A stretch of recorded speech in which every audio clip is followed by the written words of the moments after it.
میں اللہ کا دین زندہ کریں گے بھائی. تو ایک میدان کو مسجد ہے کہ مسجد سے اعمال لے کر گھروں میں جانا اور گھروں میں تعلیم کا نظام قائم کرنا، اپنے بیوی بچوں کو لے کر اللہ کے راستے میں نکلنا، یہ ایک میدان ہے محنت کا. اور ایک میدان ہے محنت کا جو وہ اسکول کی امت کو دیا گیا، وہ ہے نقل و حرکت.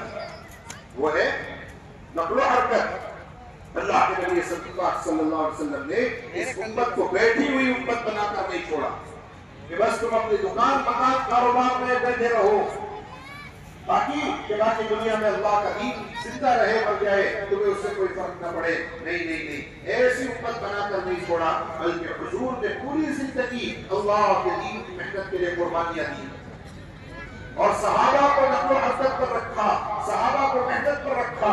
آپ دیکھیے صحابہ کی زندگیاں پڑھیے، اللہ کے نبی نے صحابہ کو اپنے دین کی محنت کے لیے چلتا پھرتا رکھا. محمد صلی اللہ علیہ وسلم کی یہی تعلیم ہے. اگر آپ اپنے اجتماع کو بچانا چاہتے ہیں، اپنی نمازوں کو بچانا چاہتے ہیں، یہاں کی زوروں سے کی گئی دعاؤں کو بچانا چاہتے ہیں، آپ یہاں سے ابھرنے والی رحمت اور سکینہ کو بچانا چاہتے ہیں، تو آپ کو اس شرط کو پورا کرنا پڑے گا. نہ راستہ تنگ کریں، نہ کسی کے لیے جگہ تنگ کریں.